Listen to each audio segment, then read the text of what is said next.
Hey, Mark Risen Hopkins here. This is gonna like take 3 on this because my phone keeps ringing off the hook.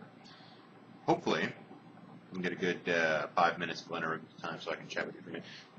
If you're reading my blog, obviously, if you're seeing this, you probably are. We've been chatting about how we're gonna engineer my video podcast. That's the idea. And so, topically, we want something that's not tied to the news cycle, hence we want something that, this is Chuck by the way, something that's not tied to the news cycle, something that is a little bit off the beaten path, maybe PR related, science, transhumanism, something that I'm interested in. That's the idea. Hopefully we'll come up with something. I just wanted to get started. I couldn't wait until I get my promos and my intros and outros done and all that stuff. So I've got this article Scoble wrote like 20 minutes ago in front of me. It's why YouTube's going long form. He's talking about Silicon Alley Insider. And I know I said I wasn't going to go tied to the news cycle, but here it is. Something about Silicon Alley Insider. He's talking about how YouTube is trying to push a long video now as opposed to the short stuff. Scoble says that it's because 30-minute videos, like he does, are highly engaging and easier to monetize than a short video with some dude getting kicked in the nuts or some dude racking himself on a skateboard. So, I don't know. I don't know that I necessarily agree with that. I think that he is kind of bending this to make it kind of his own kind of a promo for the Scope show, which is okay. I might want to do that if it were me, if I could. But I mean, if I was in his position, I might do it, but I don't think it's right. I don't think it's telling the whole truth or the whole story. Highly engaging can be short or long. And I'm going to use an example. It's probably going to piss Robert Scoble off. Chuck, you really need to stop that. We're shooting a video right now. We're making all this noise here. Okay? Can we stop that? I know you love me.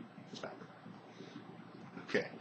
Anyway, so basically what I'm saying is that take, for instance, the idea that the only way to create, the idea he's proposing is the only way to create engaging content is to make it long.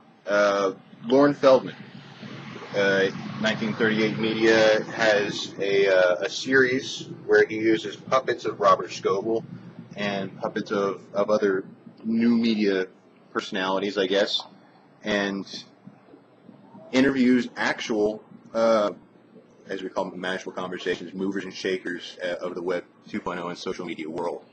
Kevin Rose, All Things Digital, Kara Swisher, I can't remember all the lists of guests, but Will Clear, Jason Calacanis. But he also sneaks in some questions there that are interesting and informative, not just jokes, which is interesting that he's doing that. These videos don't ever exceed like 5 or 6 minutes. So you have to say that, hey, this is interesting. I remember some of the interesting stuff that he's gotten out of that. It's been informative, and I got to be honest, I've watched far more of Lauren's videos than I have of Robert Scoble's. So I guess in a sense, I've gotten more out of Lauren Feldman than Robert Scoble. What I see Robert Scoble's videos as selling as reference material. Like for instance, I was doing something on the semantic web. I found an old video on the PodTech network that he did where he was interviewing Timothy Berners-Lee. Used that as reference. It's a great, informative video, but I didn't see it when it came out. I didn't have time to sit down and watch a 30-minute video and analyze and think, okay, well, how can I respond to this? How can I post it?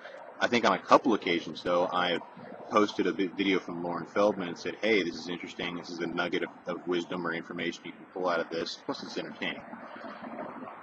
To say that the long form is more easily monetizable than the short form is selling the short form short, I guess.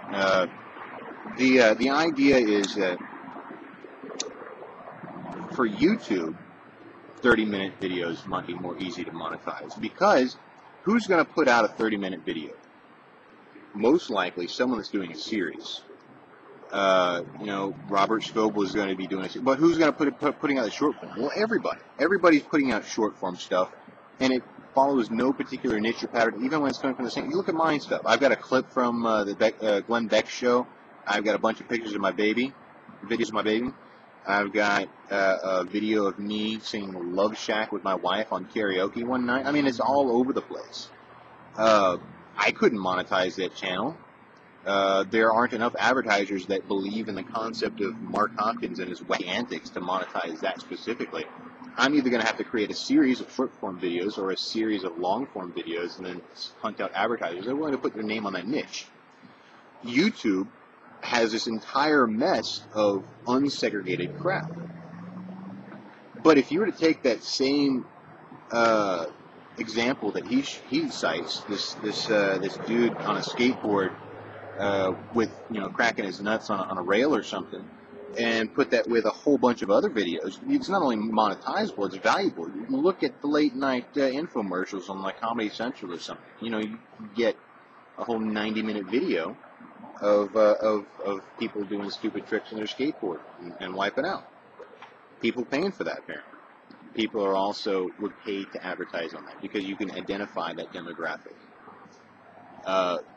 It's YouTube's shortcoming is they're not able to target and qualify or target and classify all this stuff properly. So I think that Robert, in short, is saying what he should be saying at any rate is that if they can encourage more long-form producers or more series producers, more accurately, then they can probably do a lot better job in more easily monetizing this stuff. Because series are going to be a lot more engaging than one-offs.